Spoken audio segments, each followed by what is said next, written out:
Assalamualaikum warahmatullahi wabarakatuh. Berjumpa kembali dengan saya Lala Nabila Chandra dalam program Learning Journal. Sejumlah informasi aktual akan kami sajikan untuk Anda. Berikut liputannya.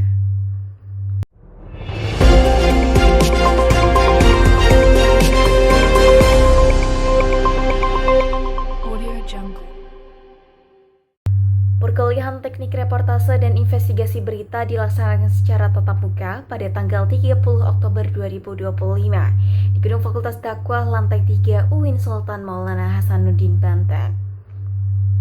Perkuliahan hari ini tidak seperti biasanya karena kami tidak didampingi oleh dosen pengampu mata kuliah Teknik Reportase dan Investigasi Berita, Bapak Dr. Adi Kusuma, tapi beliau memberikan instruksi untuk tetap praktek dan presentasi dengan syarat disertai bukti berupa rekaman. Walaupun tidak didampingi, kami melaksanakan tugas seperti biasanya. Di era gempuran informasi dan maraknya hoax, peran jurnalisme sebagai penjaga kebenaran menjadi semakin krusial. Namun, satu cabang jurnalisme yang bekerja lebih dalam, lebih lama, dan seringkali lebih senyap, jurnalisme investigasi. Studi terbaru dari kelompok 3 untuk mata kuliah Teknik Reportase dan Investigasi Berita menunjukkan data yang menarik. Sekitar 84,3% mahasiswa mengaku pernah mendengar istilah jurnalisme investigasi, menandakan popularitas konsep ini di kalangan akademisi. Namun, pemahaman mendalam masih menjadi tantangan. Sebanyak 58,2% diantaranya hanya tahu sedikit mengenai sejarah. Bahkan, 10% mengaku tidak paham sama sekali. Lantas, apa sebenarnya yang membedakan jurnalisme investigasi dan jurnalisme biasa? Secara mendasar, jurnalisme investigasi adalah aktivitas penelusuran mendalam, sebuah kasus atau isu penting yang seringkali sengaja ditutupi dari publik. Tujuan mulia, mengungkapkan fakta tersembunyi dalam kepentingan publik.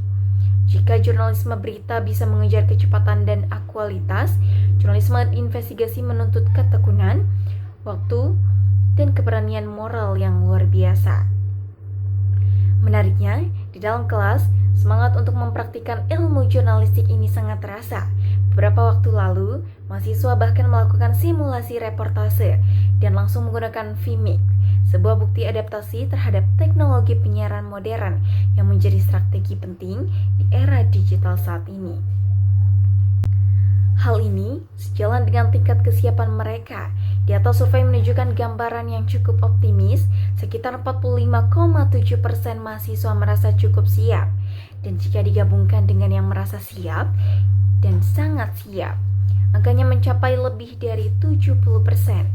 Para mahasiswa ini juga memahami bahwa tahapan paling krusial adalah pengumpulan data dan bukti yang dipilih oleh 81,4% responden sebagai bagian terpenting.